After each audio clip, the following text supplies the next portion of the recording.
Monsieur le Président, Mesdames, Messieurs, chers élèves, en prenant la parole aujourd'hui devant vous pour me conformer à l'usage, je me sens, je l'avoue, un peu gênée lorsque ma pensée se reporte aux circonstances tragiques dans lesquelles nous vivons depuis bientôt 3 ans, et qui devraient, semble-t-il, bannir de nos esprits toute préoccupation étrangère. Aussi, j'éprouve un véritable scrupule, et comme un besoin de m'excuser, de me justifier, même et peut-être surtout à mes propres yeux. L'heure, en effet, est-elle bien notre discours ? Et est-il bien logique d'accepter la tâche d'en prononcer un lorsqu'on est convaincu, comme je le suis, de la parfaite inutilité de tous ces déploiements d'éloquence plus ou moins sonores, dont certaines solennités sont l'habituelle occasion ? Mais il est des usages auxquels, n'ayant pas le pouvoir de le changer, on est forcé de se soumettre. Et si, du moins, ce discours pouvait avoir pour résultat, assez paradoxal en apparence, de vous persuader de la vanité de cette éloquence à laquelle je viens de faire allusion, je crois que nous n'aurions pas tout à fait perdu notre temps. On a dit, sans doute en plaisantant, que le langage avait été donné à l'homme pour déguiser sa pensée. Mais ceci renferme pourtant une vérité plus profonde qu'on ne serait tenté de le supposer au premier abord, à la condition toutefois d'ajouter que ce déguisement peut être inconscient et involontaire. En effet, le rôle essentiel du langage est d'exprimer la pensée, c'est-à-dire de la revêtir d'une forme extérieure et sensible, au moyen de laquelle nous puissions la communiquer à nos semblables, dans la mesure du moins où elle est communicable. Et c'est sur cette restriction que j'appelle plus particulièrement votre attention. Peut-on dire que l'expression soit jamais adéquate à la pensée ? Et toute traduction n'est-elle pas, par sa nature même, forcément infidèle ? Traductor, traditor, dit un proverbe italien bien connu, qui, pour ressembler un peu à un jeu de mots dans son extrême concision, n'en est pas moins juste, et à tel point qu'il est extrêmement difficile et rare de trouver dans 2 langues différentes, même assez voisines l'une de l'autre, des termes qui se correspondent exactement, de telle sorte que plus une traduction veut être littérale, plus elle s'éloigne, bien souvent, de l'esprit du texte. Et s'il en est ainsi lorsqu'il s'agit simplement de passer d'une langue à une autre, c'est-à-dire d'une certaine forme sensible à une autre forme de même nature, de changer en quelque sorte le vêtement de la pensée, combien ne doit-il pas être plus difficile encore de faire entrer dans les formes étroites et rigides du langage cette pensée elle-même, qui est essentiellement indépendante de tout signe extérieur et radicalement hétérogène à son expression. Pour comprendre combien la pensée pure doit être par là amoindrie, réduite et comme schématisée, il ne faut qu'un instant de réflexion, à moins qu'on ne partage les illusions de certains philosophes, qui, aveuglés par l'esprit du système, ont cru que toute la pensée pouvait et devait s'enfermer dans une sorte de formule conçue suivant le type mathématique. Ce qui est vrai, au contraire, c'est que ce qu'expriment les mots ou les signes n'est jamais le tout de la pensée, que celle-ci contient toujours en elle-même une part d'inexprimable, donc d'incommunicable, et que cette part est d'autant plus grande que la pensée est d'un ordre plus élevé, parce qu'elle est alors plus éloignée de toute figuration sensible. Ce que nous pouvons livrer à nos semblables, ce n'est donc pas notre pensée elle-même. Ce n'en est qu'un reflet plus ou moins indirect et lointain. Un symbole plus ou moins obscur et voilé. Et c'est pourquoi le langage, vêtement de la pensée, en est forcément aussi, et par là même, le déguisement. Mais que le langage soit un déguisement de la pensée, cela suppose encore évidemment qu'il y a une pensée cachée derrière les mots. En est-il toujours ainsi pour tous les hommes ? On peut être tenté d'en douter et de se demander si, pour certains, les mots eux-mêmes n'arrivent pas à prendre presque entièrement la place d'une pensée absente. N'en est-il pas beaucoup trop qui, incapables de penser vraiment et profondément, parviennent pourtant à s'en donner l'illusion à eux-mêmes et quelquefois à la donner aux autres, en enchaînant avec plus ou moins d'habileté et d'art des mots qui ne sont guère que des formes vides, des sons qui, pour présenter peut-être un assemblage harmonieux, n'en sont pas moins dépourvus de signification réelle. Certes, le langage rend à la pensée de grands et précieux services, non seulement en nous fournissant un moyen de la transmettre autant qu'elle en est susceptible, mais aussi en nous aidant à la préciser et en nous permettant de nous la mieux définir à nous-mêmes, de la rendre plus complètement et plus clairement consciente. Mais à côté de ces avantages incontestables, il y a de graves inconvénients auxquels donne lieu le langage. Aussi l'on préfère l'abus du langage, et dont le moindre n'est pas ce verbalisme que je vous dénonçais tout à l'heure. Verbalisme dont ce qu'on est convenu d'appeler l'éloquence n'est trop souvent que la déplorable manifestation. On se tromperait étrangement en effet si l'on s'imaginait que le succès des orateurs les plus réputés est dû dans la plupart des cas à la vérité, à la justesse ou à l'élévation des idées qu'ils expriment. Il n'est pas nécessaire d'avoir des idées pour être éloquent, et peut-être même serait-ce plutôt un obstacle, surtout lorsqu'on veut s'adresser à la foule. Car il faut bien le reconnaître, la grande masse des hommes a des impressions bien plus que des idées. Et c'est pourquoi elle se laisse si facilement subjuguer et entraîner par des mots qui, d'ordinaire, sont d'autant plus sonores qu'ils sont plus vides de sens, et par là, d'autant plus aptes à tenir lieu de pensée à ceux qui n'en ont pas. Aussi, le pouvoir de l'orateur, et plus spécialement de l'orateur populaire, est-il presque exclusivement un pouvoir d'ordre physique. Les gestes, les attitudes, les jeux de la physionomie, les intonations de la voix, l'harmonie des phrases, voilà quels en sont les principaux éléments. L'orateur a sous ce rapport plus d'un point de ressemblance avec l'acteur. Ce qui importe, c'est beaucoup moins ce qu'il dit que la façon dont il le dit. C'est aux facultés sensibles de son auditoire à qui il s'adresse. Souvent aussi à ses sentiments ou à ses passions, parfois à son imagination, mais bien rarement à son intelligence. Et ce rôle prépondérant des moyens physiques dans l'art, j'allais dire dans le jeu de l'orateur, nous explique pourquoi les discours de ceux qui ont exercé la plus grande influence sur les foules nous apparaissent à la lecture d'une étonnante insignifiance, d'une désespérante banalité. C'est aussi pourquoi il est fort rare qu'un même homme unisse en lui les dons si divers de l'écrivain et de l'orateur.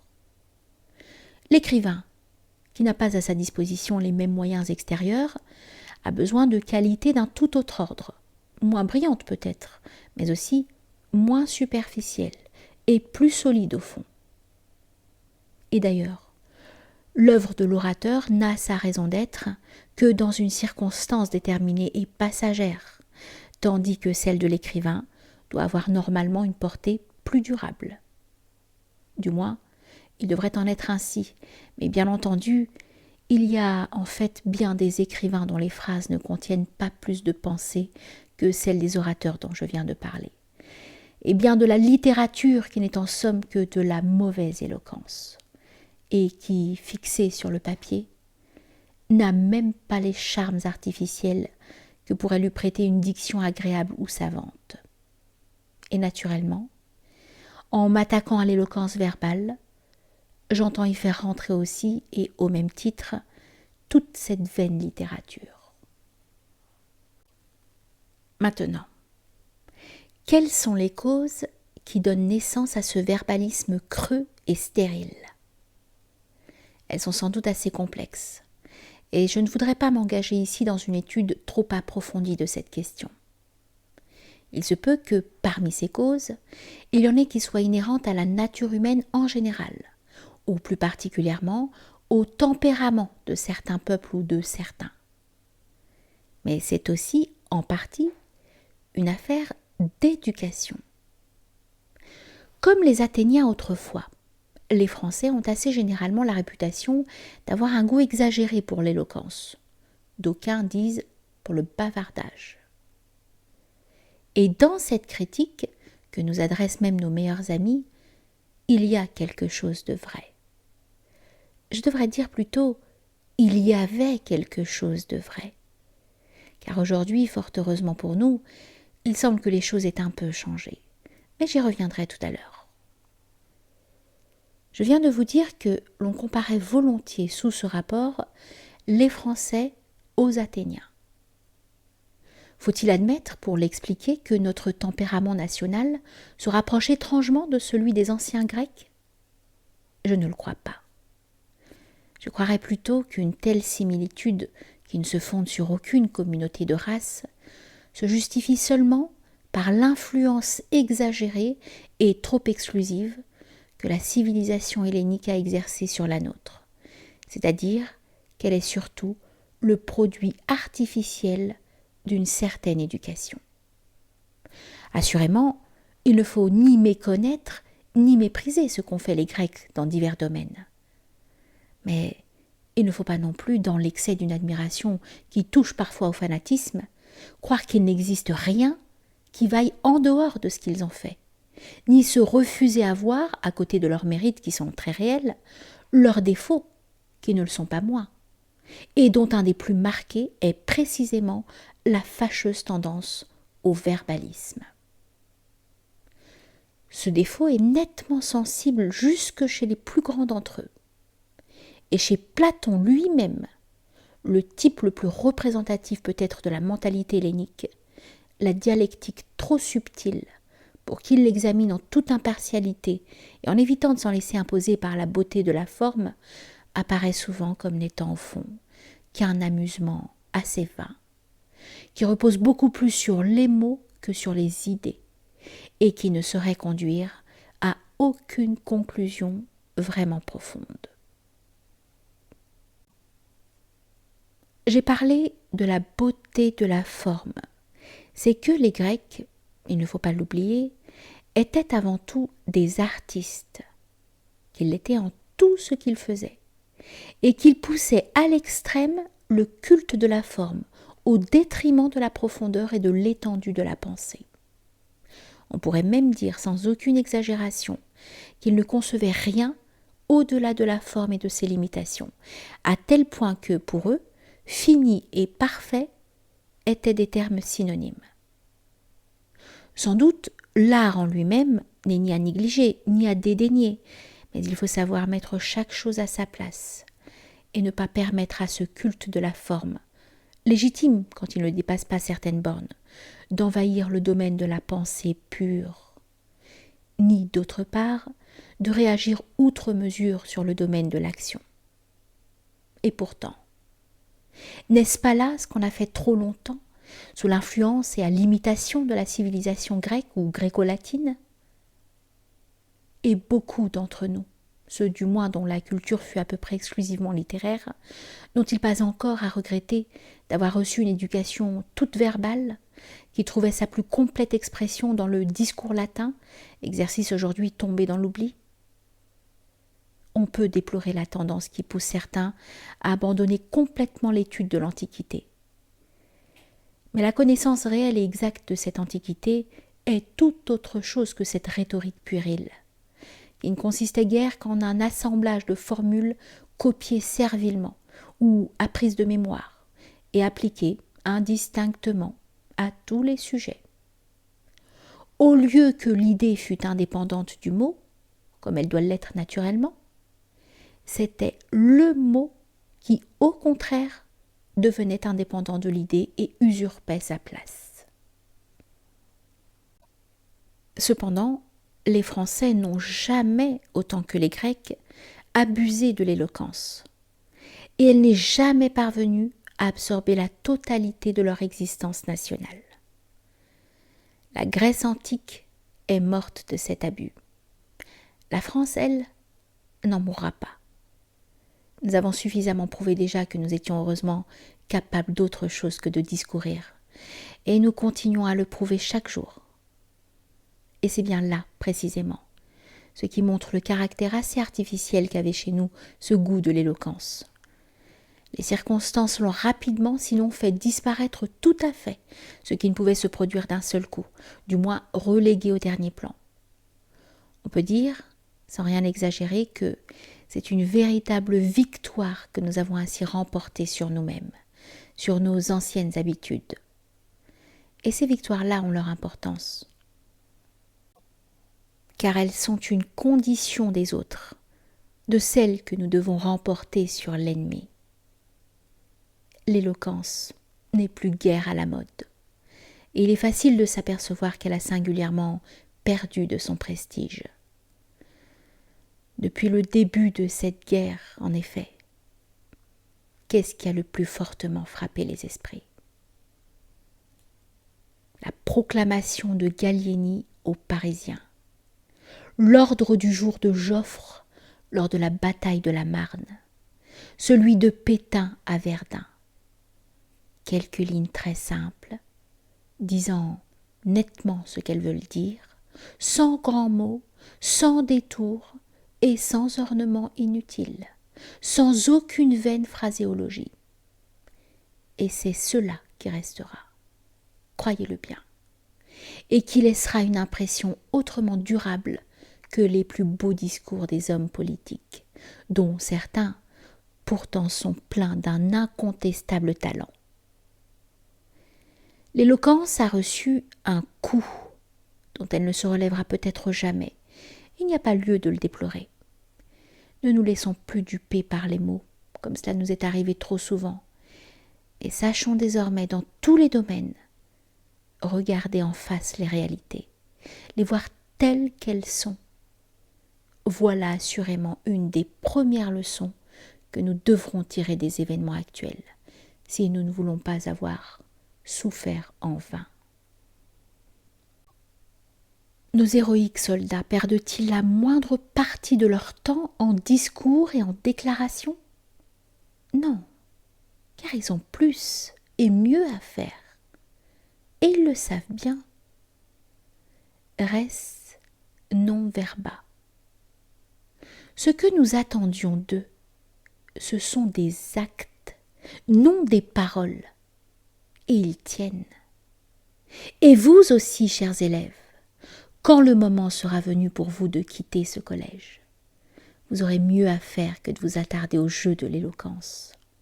Quelques-uns, peut-être, seront encore appelés à prendre place auprès de leurs aînés, mais ce qui est certain, c'est que tous, même les plus jeunes, vous aurez à remplir d'autres devoirs, une autre tâche, plus obscure sans doute, mais non moins nécessaire, pour réparer les ruines que cette longue et terrible lutte aura accumulées, et pour aider les glorieux survivants à recueillir et à faire fructifier toutes les conséquences de leur victoire. Vous aurez encore à lutter sur un autre terrain, car la plupart d'entre vous, vraisemblablement, seront des hommes d'action. Il semble bien aujourd'hui plus que jamais que le domaine de la pensée pure doive demeurer l'apanage d'un petit nombre. Il est peut-être bon qu'il en soit ainsi. S'il est vrai que la spéculation et l'action vont d'ordinaire assez mal ensemble. Pour être prêt à agir quand il le faudra, et quelle que soit la forme sur laquelle votre activité devra s'exercer, vous aurez à devenir des hommes, dans toute l'acception du mot, plus vite et plus tôt que ne le devenaient les jeunes gens de certaines générations qui précédèrent la vôtre, alors qu'il n'y avait pas tant de vide à combler dans tous les rangs de la nation. Travaillez-y donc dès maintenant, chers élèves. Préparez-vous de toutes les forces de votre intelligence et de votre volonté au rôle que la patrie, un jour prochain, sera en droit d'exiger de vous. Habituez-vous sans retard à envisager sérieusement l'avenir, tout en méditant les exemples d'héroïsme que vous donnent vos aînés. Exemples qui vous inciteront à ne jamais faillir à votre devoir, quel qu'il puisse être. Pas plus qu'ils n'auront failli au leur au milieu d'épreuves qui sont parmi les plus redoutables que l'humanité en aucun temps ait traversées, et dont le souvenir vous rendra votre propre tâche plus facile et moins dure à accomplir.